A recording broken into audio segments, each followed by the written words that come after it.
Back in the 13th century, only sainthood allowed a man to escape purgatory, although there were ways of making your passage to heaven more comfortable. The wealthy might use their money to build a church or endow a monastery where priests would say regular masses on their behalf.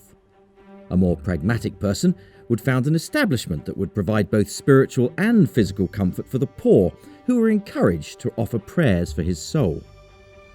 The latter was the course taken by Bishop Walter Suffield as he approached old age. He had an ideal site just a few yards from the Bishop's Palace where he lived. Next to the road known as Holme Street, now Bishopsgate, he founded a hospital dedicated to St Giles.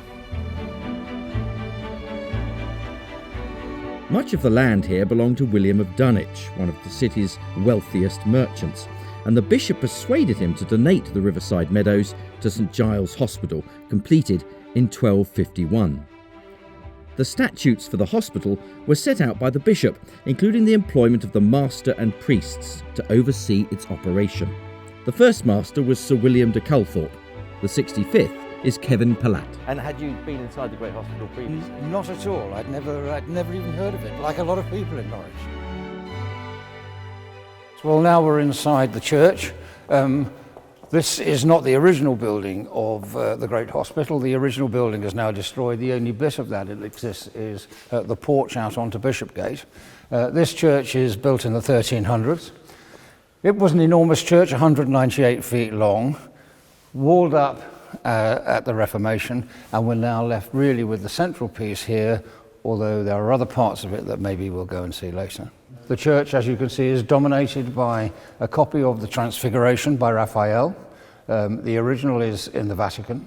As I notice on these columns, there are these dark green hanging pieces with a large eagle on the top. What is that? Yeah. I'm told by one of the residents some time ago. The eagle is very important to the Great Hospital. Most people that come here come to see Eagle Ward. And the Bohemian eagle is depicted actually on the banner, and each of the banners represents one of the housing areas that we have here. So this is the south transept? Yep, the south transept or chantry chapel. As you can see, there's an altar. We know that there's always been an altar there. There is a small piscina on the side there, which was a medieval area where they washed the sacramental vessels. Obviously, it's dominated by the roof bosses. The centre, well, there are 42 in total. The centre one is the coronation of the Virgin Mary, and it's thought that they were made by the same stonemason that did the bosses in the cathedral just over the road. Well, that would make sense. I mean, they're all very familiar and very similar, aren't they? And a lot of the faces. I have seen a report that says he did these first and then went and did the ones in the cathedral. Oh, okay. What's also fascinating is above the altar here, Our Father which art in heaven. So there's the Lord's Prayer on the left-hand side, and then chapter 20 of Exodus as well. Yep. What's the history behind those? Okay, this is an altar board. They were quite often found in churches. On this one you have the Lord's Prayer, you have the Ten Commandments and the Apostles' Creed.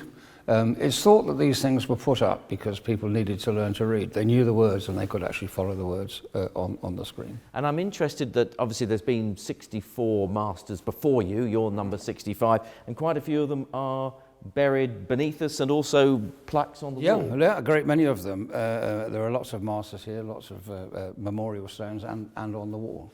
I just wonder where my children might put me. I don't like bringing them in here very often.